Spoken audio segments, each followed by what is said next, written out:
నమస్తే, welcome to 99 TV. నేను సంజన. పాతికేళ్ల కిందట అంటే 2000 సంవత్సరం ఆరంభంలో తెలుగునాట ఎక్కడికి వెళ్ళినా ఒకే పాట, ఒకే గొంతు, ఒకే కొత్త ట్రెండ్ తెలుగు యువతను ఊపేసింది. మసక చీకట్లో ఆ పాట వినిపిస్తే చాలు రేడియో లాగేవి కాదు, వీడియో ఆల్బమ్స్ కి కొత్త గుర్తింపు వచ్చింది. ఆ గొంతే పేరు స్మిత. కానీ కాలం మారింది, ట్రెండ్స్ మారాయి, స్మిత మాత్రం మౌనంగా ఉండిపోయింది. ఇప్పుడు ఆ మౌనం బ్రేక్ అవుతోంది.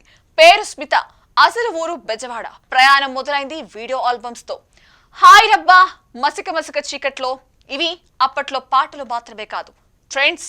సినిమాల కంటే ముందు, యూట్యూబ్ కంటే ముందే స్మిత వీడియోలు జనాల్లోకి వెళ్ళాయి. ఆ తర్వాత సినిమాలు, స్టేజ్ షోలు, టాక్ షోలు, బిజినెస్, అలా సంగీతానికి కాస్త గ్యాప్. ఇటీవల హైదరాబాద్ లో మసక రీమిక్స్ లాంచ్. అక్కడే స్మిత ఒక విషయం క్లియర్ గా చెప్పింది. నటిగా తాను ఎందుకు సినిమాలు చేయడం మానేసిందో, గాయనిగా కెరీర్ పీక్ లో ఉన్నప్పుడు మల్లేశ్వరి సినిమాలో ఒక పాత్ర, అంచనాలు ఒకటి, అనుభవం మరొకటి, మనకు చెప్పేది ఒకటే, తెరపై చూపించేది ఇంకొకటి. అంతే, అప్పటి నుంచి సినిమాలకు దూరం. స్మిత మాటల్లో ఇక సినిమాలొద్దు, సంగీతమే చాలు. స్మిత కేవలం సింగర్ మాత్రమే కాదు, నటి, యాంకర్, బిజినెస్ ఉమెన్, తల్లి, అన్ని పాత్రలు చూసింది. కానీ ఇప్పుడు మళ్ళీ మొదటి ప్రేమ వైపే అడుగులు. Independent music. ఇప్పుడు ప్రశ్న ఒక్కటే, 20 ఏళ్ల క్రితం హిట్ అయిన పాట ఈ రోజుల్లో వర్కౌట్ అవుతుందా? ఈసారి పాప్, జాజ్, వెస్టర్న్, ఆర్కెస్ట్రేషన్, పాత పాటకు కొత్త ప్యాకింగ్. బిగ్ బాస్ వేదికపై పాట విడుదలైతే పాత తరానికి ఇది ఎక్కువ మిక్స్, కొత్త తరానికి ఇది తెలియని ఫ్లాష్ బ్యాక్.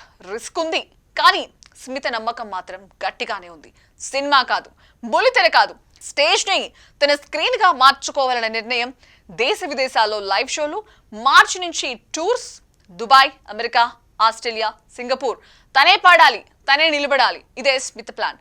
45 ఏళ్లు దాటిన ఉత్సాహంలో తగ్గుదల లేదు. ఫిట్నెస్ ఉంది, కాన్ఫిడెన్స్ ఉంది. ఇప్పుడు మిగిలింది ఒకటే, ప్రేక్షకుల తీర్పు. మసక చీకటిలో ఒకప్పుడు ట్రెండ్ మొదలైంది. ఇప్పుడు అదే మసక కొత్త వెలుగులోకి తిరిగి వచ్చింది. ఇది కంబ్యాక్ అవుతుందా, లేదా జ్ఞాపకాల పాటగా మిగులుతుందా? ఇది కాలమే చెప్తుంది. కానీ ఒక్క విషయం మాత్రం నిజం, స్మిత తన షరతుల మీదే మళ్ళీ సంగీతాన్ని మొదలుపెట్టింది. ఇప్పుడు కూడా సినిమాలు కాదు, స్టేజ్ నే ఆమె ఎంచుకుంది.